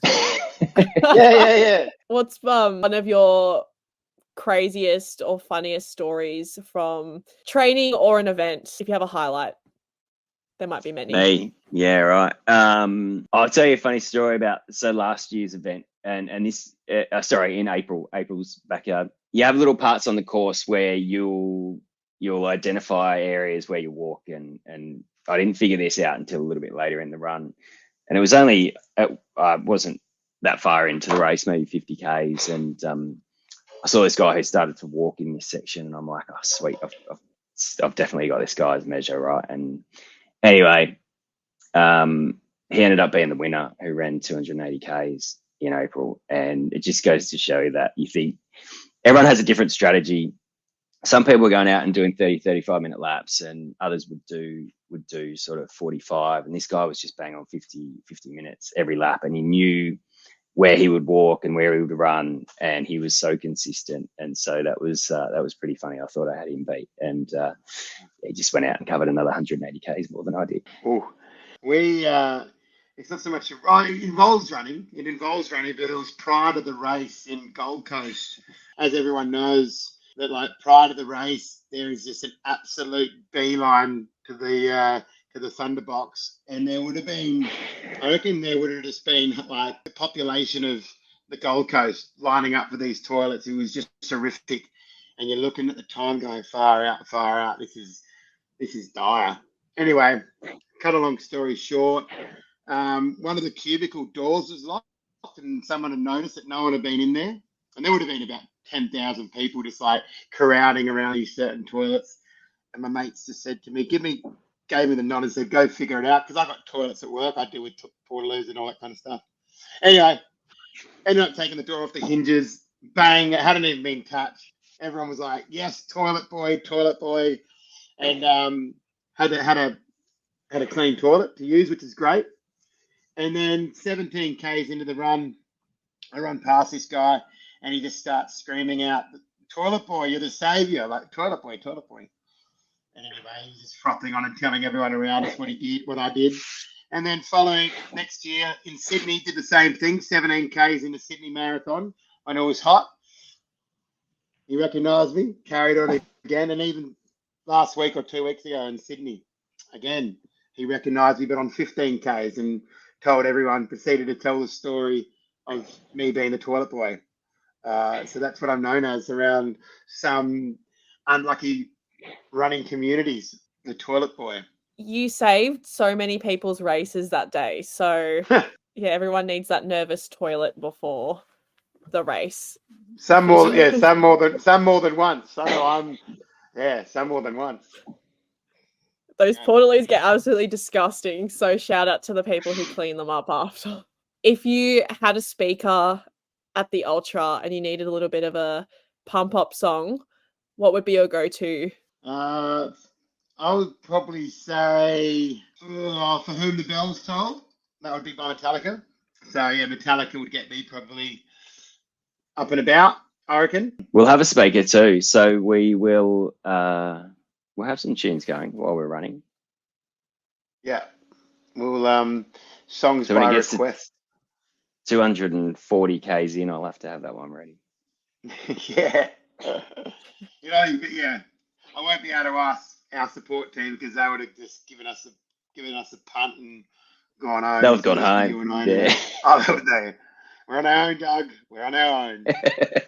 I don't know. That's a real hard question. There's a couple of random songs that come to mind, like "Send It" by Hooligan Hefs. That one, I know I was did a training run with my partner. She's training for the Melbourne Marathon, and we had that going for the last couple of k's of one of her bigger runs, and it always gets me moving a little bit quicker. I'm not sure if quicker is a great objective in this one though, because it might not help. I guess you're right there though, Doug. You have to kind of like if you had to play music, and because I now started to not listen to music when I run because it does ruin your rhythm and all that kind of stuff, and the kind of music you need to find something in that perfect temperament and that perfect kind of beat to be able to go. If you send it too early, I guess you're done. I'll get some Taylor Swift ready, mate. We'll just rock along to some Tay-Tay. When are you planning to? It's hilarious. When are you going to pull the speaker out, or are you going to start with it? Like, what's your plan there? Use it later on in the race? Yeah, well, they have a DJ there. So last year, I think they had a Red Bull DJ there for, I reckon, until about 3 or 4 o'clock in the afternoon on the Saturday. And so that was pretty cool because, yeah, particularly when you're coming around, because you know what races are like, particularly trail events, there's such a good atmosphere. And when you're at the finish line, they've always got music pumping and stuff. So when you're coming back in for every lap, you've got that Red Bull DJ there, and it was really cool. So I think probably try and save the speaker until later, get through maybe some of the night. There was a guy last year who had a speaker on his back, and he had it going until 3 a.m, and it was just like dance music. It was loud as you could hear him a mile away. So I don't think we'll go to that length, but I think we'll save it for the night time just to keep us awake. Maybe a bit of midnight Burt Bacharach or something. Some classical, you reckon? I think so. Something along those lines. It could even be like a competitive advantage if you could deal with, Taylor Swift songs or your classical songs, and very true. People just start walking off. Yeah. Play that music they play outside of shops. That's how they kind of get rid of if there's a big colony of bats in suburbia. I know around the corner from Mum and Dad's house, they played classical music for 2 weeks straight, and the bats were just like, bye. So they left because they just couldn't handle it. So that's it, Doug. That's I'm on it. I'm going to get on the playlist now. Yeah. I I think you could be onto something. Let's go. We'll try it out. Come back to us next week. This time next week, and we'll touch base on how that went. It'll end up being you two as last men standing, and then you'll just have to, outrun each other. Rock, paper, scissors. No, we'll rock. Yeah. No, Doug and I Split said the cash. We'll split the cash. We'll split the cash. Oh, that's good to know. Well, we're talking about winning. We got. Yeah, I think I'd like. it's one of those things that you talk about, but you don't have to worry about, right? Yeah, I think it's a. Yeah, look. It's like winning Powerball. You say, yeah, if we win it, we'll split it. But yeah. But then, what did you say? There's 350 people. Yeah, 350. I like those odds. 1 in 3 or 2 in 350 chance. You guys have more of a chance than others. Yeah. That's it. Doug, So I ran. Yeah. So I think I ran around 80th in April, and that was 100. So there were well over 80, 80 odd people who went over 100. I was saying to Cam earlier, I think there's little milestones that people target, and then they seem to drop after that. So for me, it was 100 because I knew I had. The only reason I signed up in April was because I DNF'd 6 foot about 2 or 3 weeks prior. I'd just come back from a week in Vegas with the boys, and it probably wasn't the best prep, to be fair. And so I DNF'd 6 foot, and then I was really pissed off. So I signed up for the Backyard Ultra, and I just wanted to get through 100. But yeah, there's people who hit milestones. So you'll see after 100 people, a few people drop out, and then for some reason 107 people go, all right, I'll just do one more after 100. And so 107, you get a lot of people drop out, and then it sort of just goes up from there. 160 people get through a miler, and they, that's enough for them. So there's these little milestones, and I think mentally you just have to be ready to go, okay, well, I've hit that, and now I just keep going rather than go, I've hit that, that's amazing, I might stop. Yeah, like you're capable of so much more, but once you put a limit on yourself, it's just so much easier to, call it quits and whatnot. So it's very interesting psychology, especially with a Backyard Ultra when there's no finish line and it's just up to you. 100%. Yeah, and there's little things, and mentally it screws with your head, right? Because you'll be out on course and you get to a point where you will see a marker and you know that it's either halfway or you're hitting that marker at the 25-minute mark. And then as you get more tired, you'll get to that tree or whatever it is, and it'll be 26 minutes. And then you'll get to the next lap and it's 27. It starts to really mess with you because you know that you're slowing down, and you've got to then either get it back on track or just try and push through, because it will play with your mind and you just go, okay, I'm slowing down. Maybe 100 is enough, or maybe 160 is enough. So it's a huge mental. It's you can do physically, you can be prepared for it, but I think mentally is where it's at for the backyard. How silly can you be? That's a good mantra, actually. I haven't heard of that one. How silly can you be? To everyone. Yeah, I shared a marker in April with a guy who he finished 4th, did 220 Ks, and it's pretty surreal because I finished at 11 p.m, went home, showered, jumped into bed, slept, got up, and then headed back out, and he's still going. Right? And so you think about all the things you've done while everyone else is still running.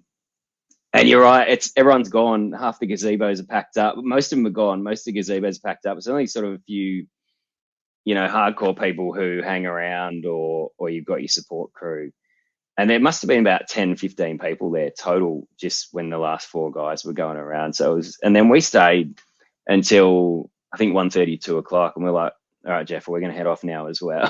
You feel a bit bad because you're doing all this stuff and everyone's just, these 4 guys is just still running around a track. And it's pretty, the difference between the Saturday and the Sunday is pretty epic.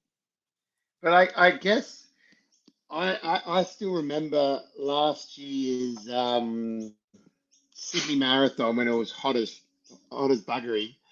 At the end of it, it was hot. But then when we're going back, I think we'd finished the race, gone had a sandwich, gone had 1 or 2 beers, caught the tram, went back to the car. I wasn't driving, I was responsible. And we were parked at Fox Studios. and there was still people coming out of Centennial, and it would have been like over 30, and it was just really. But I guess the difference between that, Doug, is like these guys are actually still winning. Like there's actually winning, so they're still hype. If they were, I guess if it was, yeah, I don't know. I think, yeah, like at the end of that, it's a completely different feeling. If like people are around and you're the last one there and you're actually losing. To have that feeling that everyone's left, you're like, holy shit, we're at this point now. This is wild. I think it'd be a crazy. I think it'd be a crazy feeling knowing that like there's just no one here now. It's like, holy, we've reached this point. We've like, this is it. This would be a pretty crazy feeling, I think.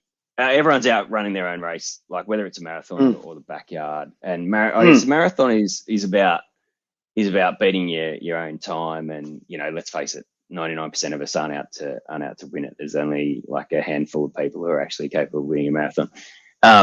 And similar to the backyard, like how brutal is it that you can run 700 Ks and DNF and get nothing and run second. Like it's crazy. It's such a funny event. But to beat out of those last few people, and it's just you've seen it all hyped up, and then it's just nothing. You're like, wow, this is like we've got to that point. We've passed 3 days, and like people's brain must be just chaos, or not. That sleep deprivation, have either of you guys experienced that in an event before? The longest I've gone is 20 hours. So that was UTA, so the 100 this year. And yeah, I was okay. So not from running, no sleep deprivation from running. No, I haven't done anything that significant, but I'm in the film industry, so basically sleep to me is somewhat of a privilege. So when I can get it, but if I don't really need to have it to function, I might become a bit of a mongrel, but I don't need sleep. Not much of it anyway. That's a good advantage for what you're going to achieve next week, which is good. Yeah, I think it's probably the thing I'm concerned about the least, if I'm honest, is the tiredness. So what are you concerned about the most? Yeah, I'm not concerned about, it's just, if it happens, it happens. I think you've just got, like, we could turn up and, you could run 3 laps and roll an ankle or do something. I think you've just got to be prepared for anything and just have fun. Like we were talking about this morning, just being out on the course, and you could feel it from both of us. Like we're just pumped to get out there and get into it on Saturday. We, I guess when you got like, and you're just looking forward to possibly just, as Doug was saying, because there's going to be people there that you kind of are running with, and you could be potentially running with them for, fucking long time. See, my biggest concern is hopefully you're with a good pack, because Doug and I, like, we can talk a glass eye to sleep and have a chat, but, he can only put up with me for so long, so I'll have to kind of bounce off other individuals. You just hope they're all good for a chat, because, they're going to be there for a minute. Yeah, I remember in April there were 2 guys having a chat. It was early, really early days, a couple laps in, and they were like talking about how far they were going to go. And one guy was like, yeah, he goes, I can only do 24 laps. And the other guy goes, oh, why is that? And he goes, I've got to go to work. And I'm like, this guy's just going to run for like 24 hours and then go straight to work. It's nuts. Some of the things you hear out there are pretty crazy. I had a mate do a ultra, it's a backyard one in Melbourne earlier this year. And the reason why he pulled the plug at like lap 19 or 20 was because he promised his kids that he'd be home for dinner that day. So he like pulled the plug, was like, I'm going to go catch my flight. See you later. There's a moral to that now. Yeah. Don't make those sorts of commitments when you're running. Is that the moral? We'll go with that. Yeah. You just gotta. But I guess because if you're going to invest in something like this is what I said to work, because I'm in a position where I might need to be there, but also I don't probably need to be there. And I just said to him, like, I'm not going to run till like Sunday afternoon and then say, oh, hey guys, no, Doug, I've got to go because I've got to go to work. Like, I'm fortunate to be employed and have a job, but you know, in something like this, you know, if it was a day race, you'd probably do it, but not if you can 0800 Saturday morning and then pull it just because you have to, you know, go to something as silly as work. So, no, I enjoy my job though. So, Yeah, you want to test yourself as much as you can, like have no regrets, I guess. Just empty the tank. yeah, just give it a crack.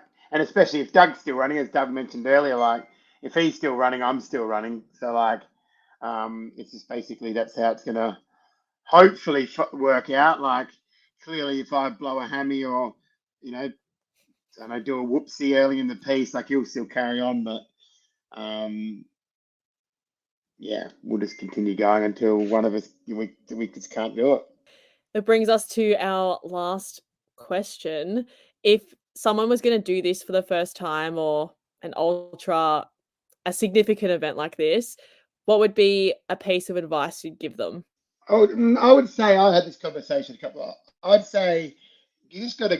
I look at it. The only thing I really, focus on is this hydration before, like feeding everyone like wants to fuel and all that kind of stuff. Like we all need to eat, but you just got to be, hydrated. You just got to like, you know, just be, you know, just leading up to it, just drink plenty of water, then have your salts before, and just hydration is key. I think. That's my opinion. Yeah, I think for me, it's just about being prepared. So, and that's, you know, place of what we just spoke about before is you know, don't make commitments if you really want to have a crack and do something, you know, massive. And just be prepared with your fuel, your water. Make sure you're set up and comfortable. You know, for these sort of things. So take a toothbrush. Someone told me take a toothbrush this year and brush your teeth. You know, once you get sort of 12, 15 hours in. One of the guy who I ran with who did the 220 actually had a shower. I was telling Cam, there's hot showers down there. So, you know, take a towel, have a shower, refresh. You got 15 minutes average between a lap. So you may as well use it. Also, tell as many people as possible. Tell everyone, even tell your neighbours, because then you're accountable to finish it. And if you don't, you're just one of those people that like just didn't do it. So yeah, tell everyone. Tell everyone what we started. Do. We started at 160, didn't we? We were committed to 160, and then it's gone to 200 now. And so I've been telling everyone 200, and 200. I'll look like a dick if we don't hit it. We come up. Yeah, there's no turning back. I'll put this. Yeah. There is no turning back because I'm going to put this piece on Instagram, this little reel of your goal, and everyone's going to know 200. Done. Plus. 200 plus. Plus. Keyword. Yeah. So where can people follow you guys, you know, to keep up to date if anyone's going to be posting for you about the weekend, anything like that, your socials? So we'll both be on Instagram. I'm RunDoug77. And what are you, Cam? I think I'm a frequent user, but I don't even know who I am. I'm just Cameron. He's only got 1 million followers. Cameron Mcqueen. Yeah, and if we can do a shout out as well, we're going to take some power down this year. We've got a guy who's actually lending us a $2,000 battery, Muller Energy. So he's been really kind. He's gonna loan us that for the whole weekend. We told him we'd give him a plug, so we'll do that and do that on our socials as well. Okay. Yeah, so it's Ruben from Muller Energy. Yeah, so massive shout out to Ruben. It's a huge, really kind offer. We actually, I called him during the week and asked if we could rent a battery from him, and he said he didn't feel comfortable taking money from us. So yeah, amazing. Such a hot commodity as well, because you know you'll be able to power things up, heat things up if you need. Yeah, fridge. Like instead of taking an esky with ice, we've got a 95-litre fridge now that we can take, and we've got lighting for the night time. We don't have to worry about mucking around with batteries and portable batteries and charging and stuff. So yeah, so it's hopefully it'll be something that'll help us get to that 200 plus. All the gear and no idea. That's us. That is us. That's a really good tip for people who are going to be doing events like this, like to actually invest in get something. So, damn, your mate Ruben's going to be hit up a lot. He will. Welcome, Eve, to the Stride and Drive podcast. So you're doing the Sydney Backyard Ultra next weekend. So what brought you to choosing to do it? Very, very good question. I personally just kind of want to see how far can I take my body, I guess. I've obviously done previous races, different kind of workouts, etc., where there's been an end time or an end kind of goal that you've had to meet, and I'm purely just curious to see how far can I take it and give it a bash. Yeah, that's amazing. And what other events, or what's been a highlight event for you in the past that's I guess really challenged you? Well, I've done something very similar. I'm from Scotland, so I completed a similar kind of 7K loop, but it was in a team, and you essentially had kind of 3 or 4 hours break. So I guess that's probably the closest that I've done. But obviously this time around, I'm going to have a lot less time to chill out, I guess, before I head up. Yeah, 100%. Have you tried or done the trail before, that particular one at St. Ives? I have not. I've had a good look online, but obviously on the day I'll find out. So that just kind of adds another element to what I've signed up for, I guess. And do you have a particular goal for the Ultra? My goal is, I've done a marathon previously, a good number of years ago. So personally, I'd like to beat that. But who knows? It's nothing I've ever done before, so we'll find out. And have you got a support crew coming up with you? Yes, I've got a good support crew. My partner's going to come and join me, and then I've got a few friends, fingers crossed, that are also going to support me and hopefully bring me lots and lots of my favorite snacks. Yeah. So what's your favorite snacks? Oh, it's got to be, I'm looking forward to lots and lots of sweets. I guess lollies, you guys would call them. Got to be some fizzy snakes in there for sure. I hope they're waiting for me at the end of each yard, I guess. Yum, love those. My go-to is like jam and peanut butter crumpets for ultras. Oh, maybe I need to try that. So good. Also donuts, something to look forward to. What's your preparation been like in the lead up to next weekend? So I've joined a CrossFit gym since moving over here last year. And I mainly kind of do CrossFit style workouts with the occasional kind of 5K run here or there. So essentially what I've tried to do is just kind of increase the load and maybe kind of spend a little bit longer doing workouts, just building the engine, and then slowly increasing the distance and just getting used to running for longer periods of time, and also mentally running similar laps, because I guess that'll be another challenge that we'll face on the day. 100%, doing that same route just over and over again. Crazy. And what's a mantra or something that's going to help keep you going when you're in the hurt locker? Oof. I guess you've just got to, I personally just don't want to give up, and just kind of going one more where I can, and just kind of put in one foot in front of the other, and until we find what we're looking for, really. Do you have a hype up song? Definitely. I do have a hype up song. It's got to be "The Club Can't Handle Me" by Flo Rida. I know that's probably an interesting one, but it takes me back to competed in like a boxing match a good couple of years ago, and it was my ring walk song. So it takes me back to that event. So yeah, pumps me up for sure. Oh, that's awesome. What a surprise. I had no idea that you're a boxer. Yeah. Oh, I am far from a boxer. But yeah, it was a good event to take part in for sure. Yeah, and that's a very interesting song that wasn't on my radar at all. So we'll be playing that on the speakers in the middle of the night. That's what's going to be playing. So fantastic. Are you a part of any run club or gym? Do you want to shout them out? Yeah, so I train at 4 Points CrossFit up in Randwick. It's a brilliant community, which is kind of one of the reasons I joined, purely for the people and I guess everything else kind of came with that.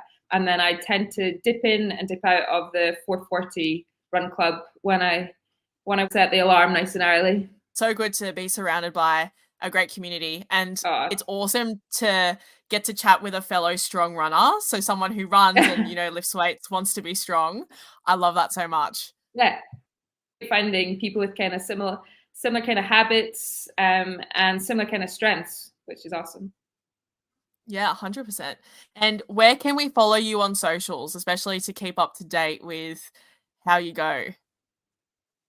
So the best place you can probably find me next weekend will be through Instagram, under _again, and I will be adding every yard that I manage to complete. I'll pop it up there for everyone to see.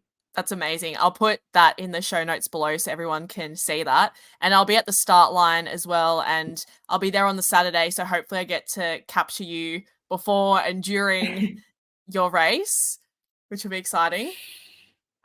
Yeah, for sure. We'll find out how it goes. All right. So what brought you to signing up to the Sydney Backyard Ultra? I actually only started racing last year, and I competed at High Rocks, and I was getting some online coaching. After I did the Kosciuszko 100, he said, "Why don't you do a backyard? I reckon you'd be good at a backyard." And so I just signed up for Heffron Park in March, not knowing really anything about it, and really enjoyed it, and then decided I wanted to do this one.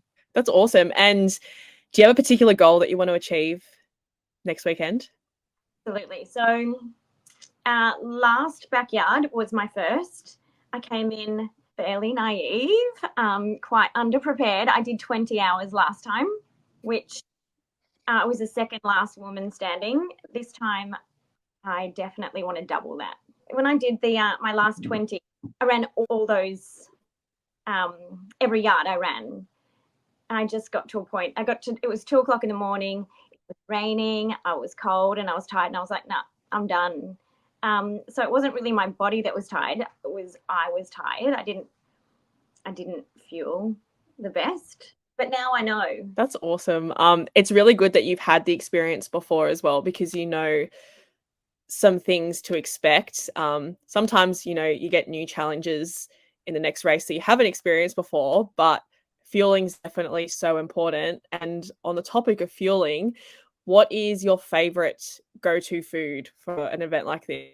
I'm not the best at eating and running, to be honest, but I always pack peanut butter dates. So dates packed with peanut butter, nice and calorie dense. It's easy to eat.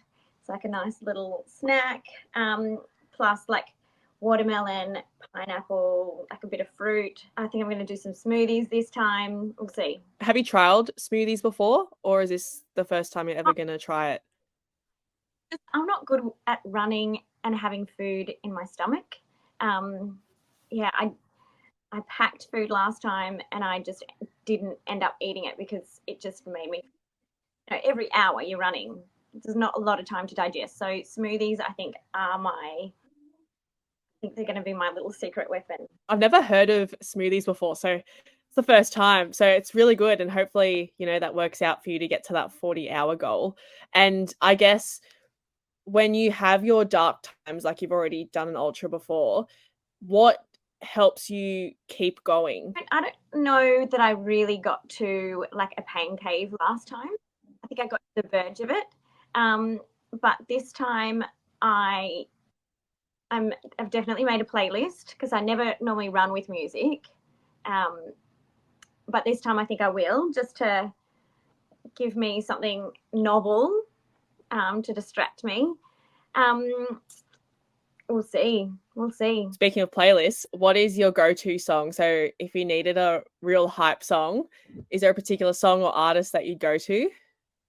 So music is really dependent on what mood I'm in. So if I'm really needing like a bit of a pick-me-up or something nostalgic, so my playlist it's got a lot of Fred again.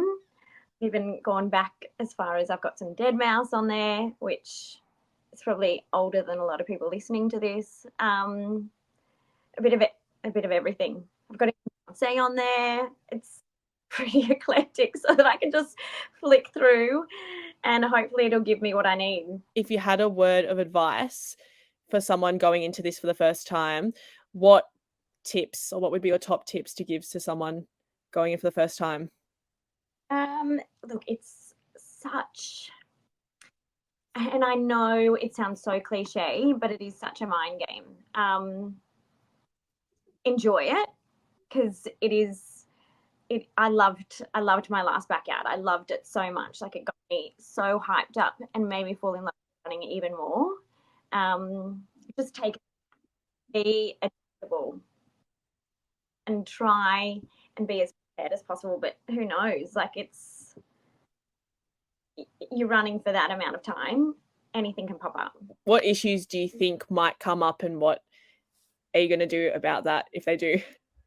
So I definitely have thought this through, even to the point of air guard, because I know that there's a fair few mozzies around there. But music is definitely one. Like, this sounds really, really crazy, but I'm even going to pack. I've got a weighted blanket. I just use it because it just puts me straight to sleep. So because I'm not good at resting, I'm going to pack my weighted blanket just to get me to sleep as much as possible. And I waited till nighttime for that. I was really lucky. The last one I did, I had a lot of support and a lot of friends come and rally. But ultimately, I'm a bit of an introvert. So I haven't actually told anyone that I'm doing this one. There's only like a really tiny handful of people in my crew who actually know that I'm doing this, because as beautiful as it was having all that support, I don't think it's in my best racing interest. I understand that totally, especially because racing, you're exerting so much energy, and then when you have so many people that you have to talk to or like kind of keep entertained, it kind of removes that for your race. Yeah, and I mean, I know like racing is pretty selfish, and yeah, I feel like this format especially, I just need to be able to conserve as much energy as possible. That's a really good strategy. Probably like one of the most important ones. And have you packed already? Have you got everything sorted, or still need to get a few things? Plenty of lists. For the last backyard, my parents were my crew, and then my crew again this time. They are so pumped to crew.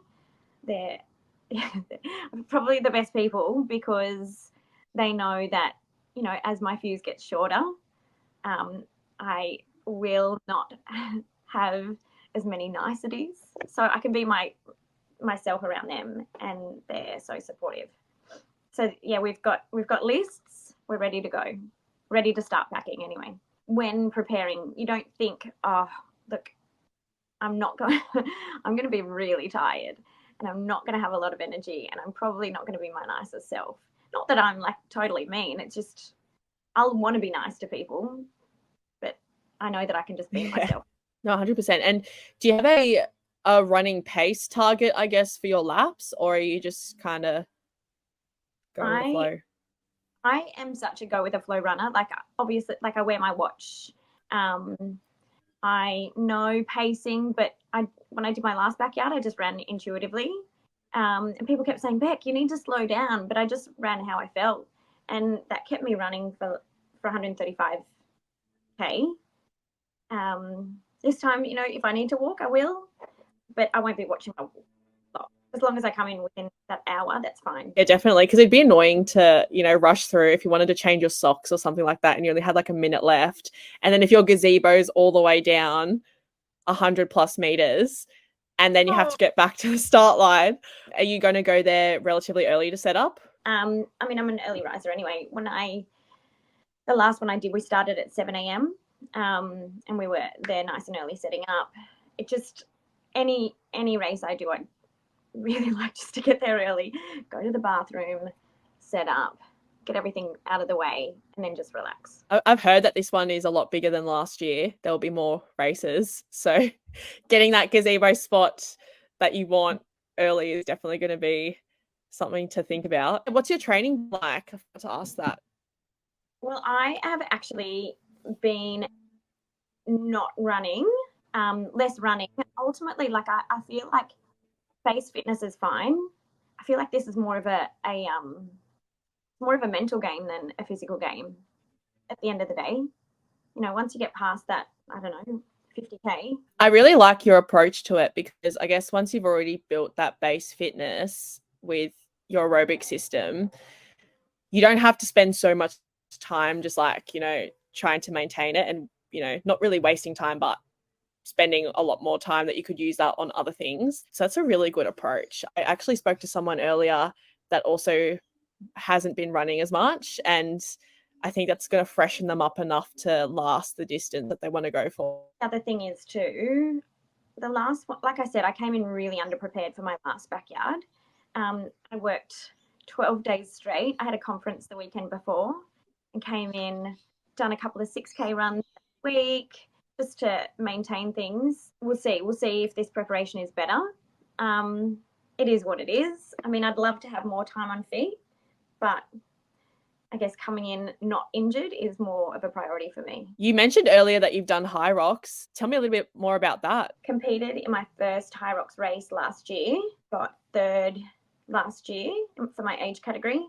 And then this year I did Melbourne, I did Sydney, and then I did doubles in Brisbane. And I got fifth in Melbourne, third in Sydney, and then doubles got me really excited for another. I'm going to do another doubles at the end of the year. So all I've got left for the year is just backyard and one more doubles high rocks. Oh, that's awesome. And you'll have heaps of time between as well to recover, and you'll have so much of an aerobic base anyway. So getting back into high rocks won't be too much of a struggle. Are you doing mixed doubles? It means for me, it's pro weight.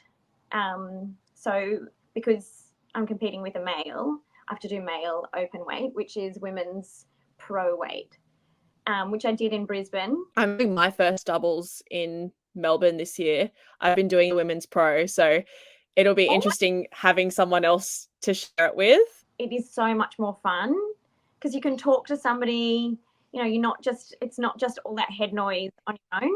It's more fun. It got me excited for doing pro. I'll probably do pro next year. I don't think I'm strong enough for pro this year. Oh, you never know, but it's good that you have that experience with the weights anyway, because that gives you extra bit of confidence for when you do single pro to attack that. I met this couple from New Zealand when I was in Melbourne this year, and so they reached out and they knew that I was doing doubles in Melbourne. They said, do you and your doubles partner want to join us for a relay? So we're doing mixed doubles and then a relay straight after. Oh, that's awesome. I did see that on the schedule that it's probably maybe 2 hours apart from the mixed doubles to the mixed relay. I'll have to get some tips because I've never done I don't even know how the relay works yet.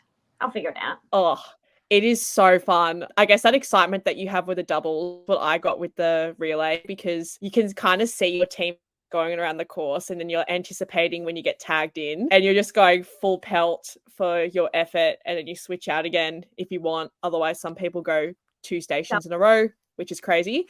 But I like having that rest. They've already designated what stations we're doing. So I think I'm doing both ergs. Do you like the ergs? I like it better than sled push and wall balls, that's for sure. They're my two least favorites. The burpees and the wall balls are my absolute nemesis. Oh, love the burpees. I love the burpees. I hate wall ball. I'm going to learn to love them by the end of the year. I reckon the best high rocks training gym is I train at Coogee Diggers. They've got sleds. They've got everything all in one area. Oh, I might have to make a trip out there sometime and we could do a high rock session. Absolutely. Force you to use the pro weights and get you prepped for your mixed doubles. I've got a high rocks that'll be good. With my mixed doubles partner. That will be my last session before backyard. So you get to have a little bit of fun before running for a few days. Really good lineup you've got going. You've got your backyard ultra and then high rocks. So Yeah. finish the year off with a little bit of a party. 2025, it's going to be our High Rocks year. Oh my goodness. It was so good to chat with you.